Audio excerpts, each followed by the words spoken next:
6월 8일 화목의 메시지 로마서 7장 1절부터 13절 말씀입니다.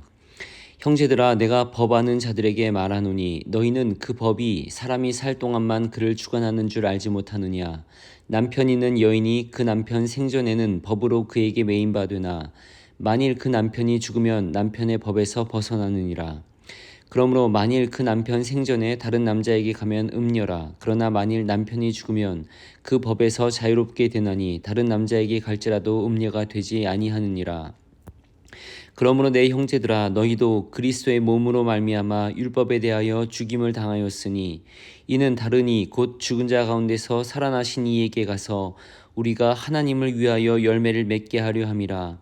우리가 육신에 있을 때에는 율법으로 말미암는 죄의 정욕이 우리 지체 중에 역사하여 우리로 사망을 위하여 열매를 맺게 하였더니 이제는 우리가 얽매였던 것에 대하여 죽었으므로 율법에서 벗어났으니 이러므로 우리가 영의 새로운 것으로 섬길 것이요 율법 조문의 묵은 것으로 아니할지니라.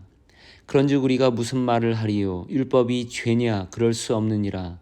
율법으로 말미암지 않고는 내가 죄를 알지 못하였으니 곧 율법이 탐내라 탐내지 말라 하지 아니하였더라면 내가 탐심을 알지 못하였으리라.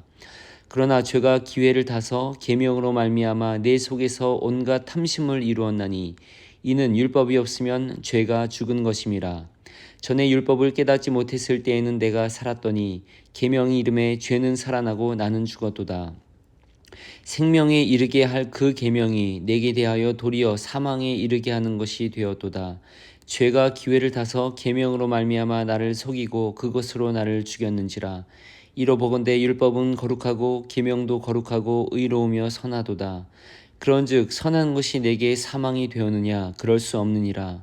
오직 죄가 죄로 드러나기 위하여 선한 그것으로 말미암아 나를 죽게 만들었으니 이는 계명으로 말미암아 죄로 심히 죄되게 하려 함이라. 아멘. 오늘 우리가 읽은 본문은 앞에 6장과 또 뒤에 7장 끝절인 25절까지 그 앞뒤의 문맥과 연결되어 읽어야 합니다. 이 본문들에는 죄와 율법에 대한 신학적인 통찰과 또한 선포가 나옵니다.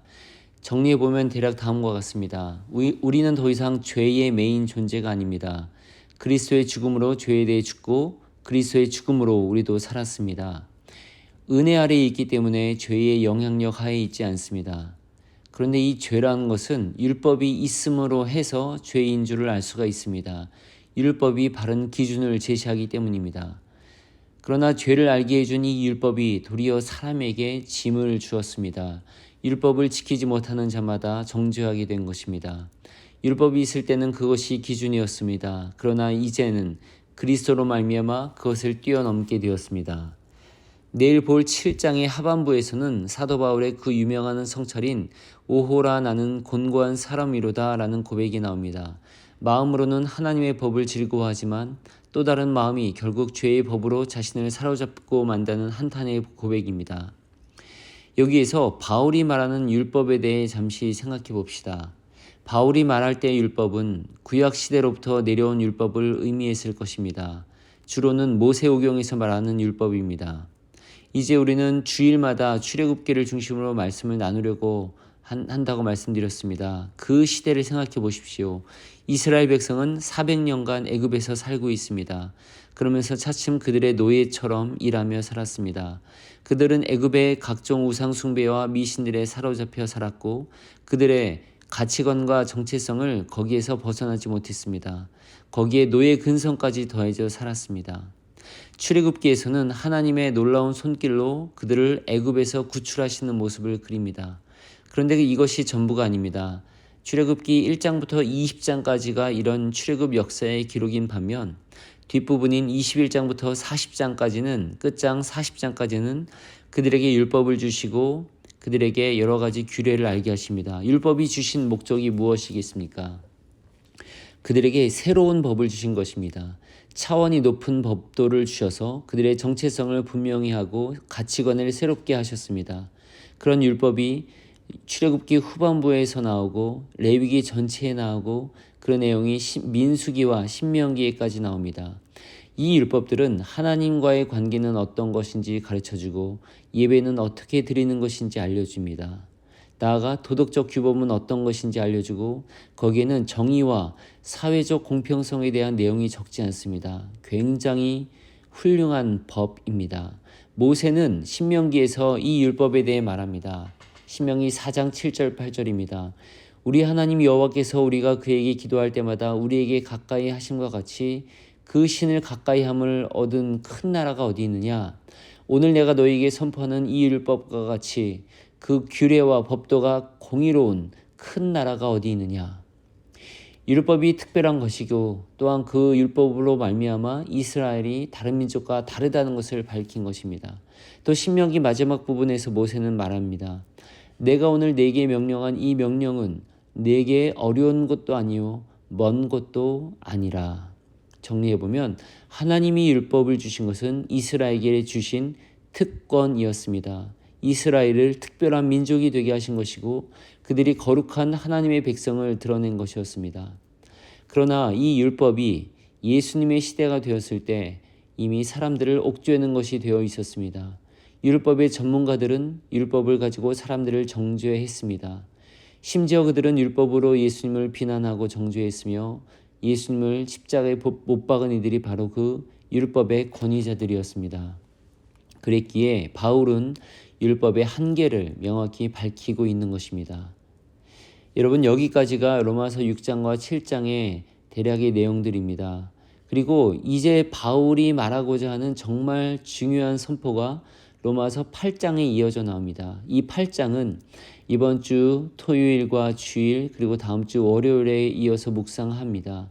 이 8장은 로마서의 핵심이며 또 성경 전체의 백미 중에 백미라고도 해도 과언이 아닐 정도로 중요한 장입니다. 이번 주말 로마서 8장을 깊이 묵상하시면서 죄와 율법을 넘어서는 하나님의 은혜에 그 깊은 의미를 되새기실 수 있기를 바랍니다. 다윗과 요나단이 부른 오호라 나는 공고한 사람 찬양을 붙여드립니다.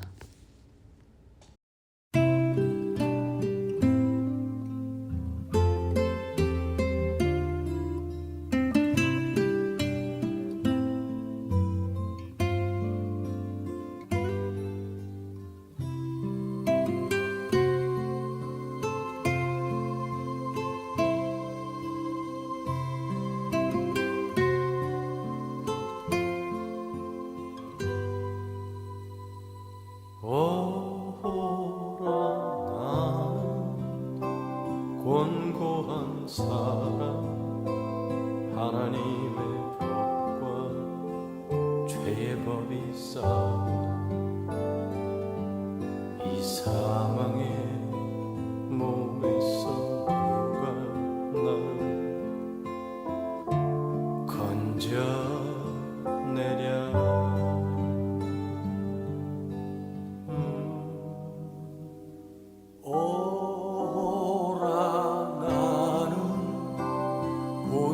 한 사람 하나님의 법과 죄의 법이 싸우는 이 사망의 몸에서 누가 나를 건져내랴.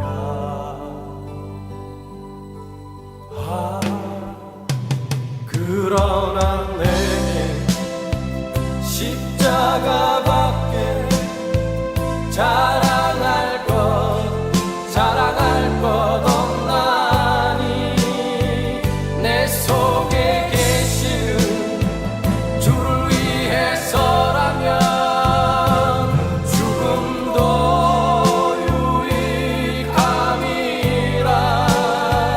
그러나 내게 십자가밖에 자랑할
하나님